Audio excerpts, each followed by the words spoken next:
Chapter number 4 के lecture चल रहे हैं, तो आइए चलते हैं आज के टॉपिक की तरफ। और आज का हमारा टॉपिक है स्टेट्स ऑफ इक्विलिब्रियम। इक्विलिब्रियम की तीन स्टेट्स हैं, स्टेबल, अनस्टेबल और न्यूट्रल। आइए इनको बारी बारी पढ़ते हैं। सबसे पहले है जी स्टेबल इक्विलिब्रियम। स्टेबल इक्विलिब्रियम क्या है? A body is said to be in state of stable equilibrium.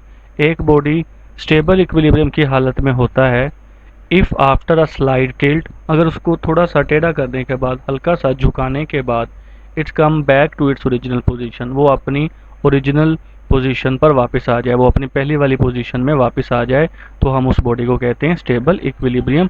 जैसा कि ये एक कोन आपको दिखाई गई है, तो ये कोन, इस तरह कोन का पड़े होना जो ए हालत में है, ये स्टेबल इक्विलिब्रियम है। क्यों कि इसमें अगर आप इसको हल्का सा टिल्ट करते हैं, साइड से अगर आप उसको उठाते भी हैं, तो टिल्ट करने के बाद जब आप इसको छोड़ देंगे इस कोन को, तो ये अपनी बी से ए वाली हालत में वापस आ जाएगी। तो ए की हालत में कोन का पड़ा होना इसके स्टेबल इक्विलिब्रियम को जाहिर करेगा। तो स्टेबल इक्विलिब्रियम अक्सर स्टेबल इक्विलिब्रियम तब होता है व्हेन द टार्क अराइजिंग, जब टार्क पैदा हो, फ्रॉम द रोटेशन, रोटेशन करने से यानी कि टिल्ट करने से, किसके, ऑफ द ऑब्जेक्ट, ऑब्जेक्ट के टिल्ट करने से जब टार्क पैदा होता है। देखें, जब आपने बी ऑब्जेक्ट में देखें, जब आपने इस बॉडी को उठाया, हल्का सा टिल्ट किया, तो टिल्ट करने से क्या हुआ, इसमें रोटेशन पैदा हो जाएगी। रोटेशन किसकी वजह से पैदा होगी? इसके वेट की वजह से पैदा होगी, जो कि बॉडी को कंपेल करेगी, मजबूर करेगी कि बॉडी बैक वापस आ जाए, किस हालत में? इक्विलिब्रियम की हालत में, यानी कि बी से ये किस हालत में वापस आ जाए? ए हालत में। The cone shown in the figure, cone आपको डायग्राम में दिखाई गई है, is in the state of equilibrium, A की हालत इक्विलिब्रियम की हालत में है। क्यों ये इक्विलिब्रियम की हालत में है? क्योंकि its weight W acting downward, इसका वेट जो है वो डाउनवर्ड अमल कर रहा है, नीचे की तरफ, और उसका सेंटर से ग्रेविटी नीचे की तरफ, यानी वेट नीचे की तरफ सेंटर ऑफ ग्रेविटी से, और the reaction of the floor F an acting upward, और जो फ्लोर के ऊपर कौन पड़ी है, वो फ्लोर का रिएक्शन कौन पर अपवर्ड अमल कर रहा है। दोनों फोर्सेस यानी कि वेट की फोर्स और नॉर्मल की force lie on the same vertical line, एक स्ट्रेट सीधी लाइन में, जो कि एक वर्टिकल लाइन है, उसमें दोनों ही फोर्सेस लाई कर रही हैं, दोनों ही फोर्सेस मौजूद हैं। तो इन फोर्सेस का जो रिजल्टेंट होगा वो ज़ीरो आ जाएगा, इसलिए ये बॉडी इक्विलिब्रियम में आ जाएगा, क्योंकि इसमें कोई एक्सेलरेशन प्रोड्यूस नहीं हो रहा। Since these forces are equal in opposite direction, ये दोनों फोर्सेज ऑपोजिट डायरेक्शन में है, इक्वल हैं, so they balance each other, ये एक दूसरे को बैलेंस कर देगी। तो both the condition of equilibrium satisfy, तो इक्विलिब्रियम की दोनों कंडीशन ये वहाँ पर सेटिस्फाई हो जाएंगी, ये बॉडी इक्विलिब्रियम की दोनों कंडीशंस पर पूरा उतरेगा। दोनों कंडीशन क्या है? फोर्सेज का सम जीरो और टार्क का sum zero. As you try to push over the cone slightly, जब आप कोन को थोड़ा सा पुश करते हैं ऊपर की तरफ, its centre of gravity is raised, इसका सेंटर ऑफ ग्रेविटी जो नीचे था वो वहाँ से थोड़ा सा ऊपर हो जाएगा। देखें, सेंटर ऑफ ग्रेविटी पहले यहाँ पे है, अभी ये थोड़ा सा ऊंचा हो गया, ऊपर की तरफ हो गया। The weight W and the normal F and don't remain in the same line, जो कि नॉर्मल फोर्स और वेट की फोर्स जो दोनों एक ही लाइन में थी, अब वो अलग अलग लाइन में हो गई। देखें, यहाँ पर कौन टच हो रही है फ्लोर के साथ, सरफेस के साथ, तो यहाँ पर आपकी नॉर्मल फोर्स होगी, लेकिन वेट आपका यहीं पर रहेगा। तो दोनों फोर्सेस क्या हो गए? अलग अलग लाइन में हो गए। तो यहाँ से क्या होगा? But act like two unlike parallel forces, ये दोनों फोर्सेस पैरेलल हो जाएंगे, आमने सामने, और अनलाइक होंगे, वेट नीचे की तरफ और नॉर्मल ऊपर की तरफ। इस वजह से क्या होगा? The cone does not remain in equilibrium, इस हालत में ये कोन नहीं रुकेगी, इस हालत में इक्विलिब्रियम में नहीं रहेगी। अनलाइक पैरेलल फोर्सेस, ये जो अनलाइक पैरेलल फोर्सेस हैं, दोनों वेट की और नॉर्मल की फोर्स, ये प्रोड्यूस कर देगी कौन सा टार्क? क्लॉकवाइज टार्क प्रोड्यूस करेगी, जो ब्रिंग्स द कोन, जो के कोन को ले आएगी back to their original position, यानी इस हालत से जब आप कोन को छोड़ेंगे तो ये कोन को इस हालत में ले आएगी। It is worth nothing that the body remain in equilibrium as long as center of mass lies within the base। ये नोट करने की बात है, ये याद रखने की बात है कि बॉडी रिमेन, एक बॉडी रहता है इन इक्विलिब्रियम, इक्विलिब्रियम की हालत में, as long as centre of mass lies within the base, जब तक उस बॉडी का जो सेंटर ऑफ मास है वो उसकी बेस में मौजूद हो। यानी कि देखें, ये सेंटर ऑफ जो मास है वो बेस से गुजर रहा है, उसका जो वर्टिकल लाइन है वो बेस से गुजर रही है। अगर किसी भी बॉडी का सेंटर ऑफ मास उसकी बेस से बाहर हो जाए तो फिर वो अपनी पहली पोजीशन में नहीं आता, फिर वो उलट जाता है। ये देखें, ये आपकी सेंटर ऑफ मास की वर्टिकल लाइन और ये बेस। अगर आपका centre of mass vertical lines, जो आपका सेंटर ऑफ मास की वर्टिकल लाइन अगर बेस के अंदर से गुजर रही है तो फिर आपकी बॉडी स्टेबल ही रहेगी।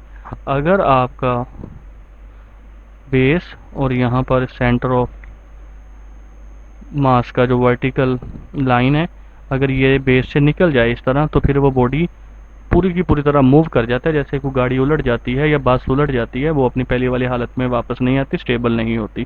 तो ये थी जी स्टेबल। अब है जी नेक्स्ट अनस्टेबल। अनस्टेबल में हम try to balance the cone on its tip. आप इसको इसके टिप पर बैलेंस करने की कोशिश करें कोन को, इस किनारे पे, इस एज पर। It is balance for a moment, ये कुछ लम्हे के लिए ही बैलेंस होगा। Because weight and F N यानी वेट की फोर्स और नॉर्मल की force lie along the same line. यदि यहाँ पर भी नॉर्मल की फोर्स ऊपर की तरफ, यहाँ से सेंटर ऑफ ग्रेविटी है, वेट की फोर्स नीचे की तरफ, लेकिन दोनों सेम ही लाइन में है।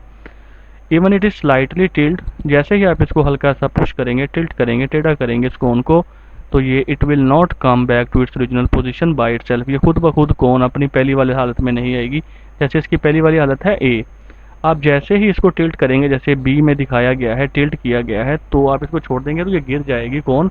ये खुद ब खुद अपनी ए वाली हालत में वापस नहीं आएगी। Rather it will fall downward, ये गिर जाएगी। Because it centre of mass no longer remain above the base, क्योंकि इसका जो सेंटर ऑफ मास है वो बेस से ऊपर नहीं रहेगा। तो ये इसकी बेस थी, यानी ये इसमें डायग्राम में देख लें, ये छोटा हल्की सी जो पॉइंट बनाया गया ये इसकी बेस थी। जैसे ही सेंटर ऑफ ग्रेविटी इसकी बेस से बाहर निकला तो ये गिर जाएगी, घूम जाएगी और अपनी पहली वाली हालत में नहीं आएगी। इट टॉपलेस ओवर, ये इसके ऊपर घूम जाएगी। Because line of action of W, जो वेट की लाइन ऑफ एक्शन है, ये no longer lies inside the base. वो जो वेट का वेक्टर था वो बेस के ऊपर नहीं रहेगा, बेस की लाइन में नहीं रहेगा। इन दिस केस, इस केस के अंदर क्या होगा, centre of gravity is lower. Centre of gravity जैसे जैसे कोन ये लेफ्ट की तरफ, ऐसे लेफ्ट की तरफ गिरती जाएगी, इसका सेंटर ऑफ ग्रेविटी ज़मीन की करीब होता जाएगा ऑन टिल्टिंग, टिल्ट करने पर, and continues to fall further, और ये मज़ीद गिरता जाएगा। It can not rise up again, ये खुद सीधा खड़ा नहीं हो सकता, यानी ये कौन सी खुद सीधी खड़ी नहीं हो सकेगी। Because the anti clockwise torque, जो आप देखें यहाँ पर जो फोर्सेस लग रही हैं नॉर्मल की ऊपर की तरफ और वेट की नीचे की तरफ, ये एंटी क्लॉकवाइज प्रोड्यूस करेगी। तो जो एंटी क्लॉकवाइज टार्क होगा वो वेट का वो मूव करता जाएगा इट्स फर्दर डाउनवर्ड, यानी जो यहाँ पर एंटी क्लॉकवाइज टार्क प्रोड्यूस होगा, नॉर्मल और वेट जो कि अनलाइक पैरेलल फोर्सेस हैं, ये एंटी क्लॉकवाइज टार्क प्रोड्यूस करेंगे, जिसकी वजह से ये कोन आपकी नीचे की तरफ गिरती जाएगी। तो अनस्टेबल की क्या डेफिनेशन हुई जी, a body said to be in state of unstable equilibrium, एक बॉडी अनस्टेबल इक्विलिब्रियम में होता है if after a slight tilt, अगर उसको थोड़ा सा टेढ़ा करें या थोड़ा सा हिलाएं, it tends to move on further away from its original position, वो अपनी ओरिजिनल पोजीशन से दूर होता ही चला जाए, यानी कि वो अपनी पहली वाली हालत से दूर होता चला जाए, तो ये बॉडी की अनस्टेबल हालत है। जैसा कि इस कोन में देखा जा सकता है, जब ये कोन की पहली हालत ए है और आप जैसे ही इसको बी हालत में थोड़ा सा पुश करते हैं, टिल्ट करते हैं, तो ये अपनी ओरिजिनल पोजीशन से दूर होती जाती है ये कोन, तो ये इसकी अनस्टेबल इक्विलिब्रियम है। नेक्स्ट है जी न्यूट्रल इक्विलिब्रियम। इसमें एक सिलेंडर दिखाया गया है जी, a cylinder resting on a horizontal surface, एक हॉरिजॉन्टल सरफेस है उसके ऊपर एक सिलेंडर है। Shown is the neutral equilibrium, जो कि न्यूट्रल इक्विलिब्रियम को शो करेगा या शो कर रहा है। If the cylinder is rotated, जैसे अगर आप सिलेंडर को रोटेट करें स्लाइटली, हल्का सा, देयर इज नो फोर्स और टार्क, इसमें ऐसी कोई फोर्स या टार्क नहीं होगी, that brings it back to its original position, जो इसको इसकी ओरिजिनल पोजीशन पर वापस ले आए, या मूव इट्स अवे, या वो मूव होता चला जाए, यानी दूर अपनी असल हालत से दूर होता चला जाए। तो इसमें ना कोई असल हालत से ना ही बॉडी दूर जाता है और ना ही अपनी असल हालत में वापस आता है। असल हालत क्या है देखते हैं जी। एज द सिलेंडर रोटेट्स, जैसे ही सिलेंडर रोटेट करता जाएगा, जो हाइट होगी किसकी, उसके सेंटर ऑफ मास की, ये देखें ये सेंटर ऑफ मास की ये जो हाइट है, ये यहाँ तक सरफेस तक जो सेंटर ऑफ मास की हाइट है, रिमेन्स अनचेंज। आप इस जो सिलेंडर आपके पास सिलेंडर है, इसको जिसे मर्जी रोटेट करते जाएं, ये ज़मीन के साथ इसके सेंटर ऑफ मास की हाइट चेंज नहीं होगी। जब हाइट चेंज नहीं हो रही तो ना ही ये स्टेबल है ना ही ये अनस्टेबल है, क्योंकि स्टेबल में हाइट चेंज होने के बाद पहले वाली हाइट आ जाती है, और अनस्टेबल में जो हाइट पहले होती है वो चेंज हो जाती है और वो दोबारा हालत नहीं आती। लेकिन न्यूट्रल में क्या होता है, जो हाइट है सेंटर ऑफ मास की वो रिमेन्स अनचेंज, वो वैसे ही वैसी रहती है।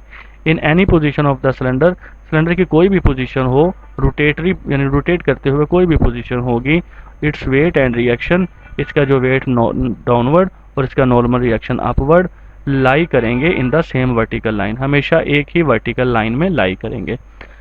तो न्यूट्रल इक्विलिब्रियम की क्या डेफिनेशन है जी। A body is said to be in state of neutral equilibrium, एक बॉडी न्यूट्रल इक्विलिब्रियम में कहलाता है if it is comes to rest in its new position after disturbance, जब आप उसको हल्का सा हिला दें यानी उस पर फोर्स लगा दें तो वो एक रेस्ट में आ जाए, एक नई हालत में, यानी वो रेस्ट में तो आ जाएगा लेकिन नई जगह पर रेस्ट में आएगा आफ्टर डिस्टर्बेंस, डिस्टर्ब करने के बाद। लेकिन मेन बात क्या है कि without any change in centre of मास, उसके सेंटर ऑफ मास में कोई चेंजिंग नहीं आएगी, यानी सेंटर ऑफ मास की हाइट में फ़र्क नहीं आएगा। आप इसको हल्का सा डिस्टर्ब करेंगे तो ये नई हालत में जाके रेस्ट में जब आ जाएगा, लेकिन फिर भी इसका सेंटर ऑफ मास की जो हाइट है वो चेंज नहीं होगी। तो ये थी जी न्यूट्रल इक्विलिब्रियम। अल्लाह हाफिज़।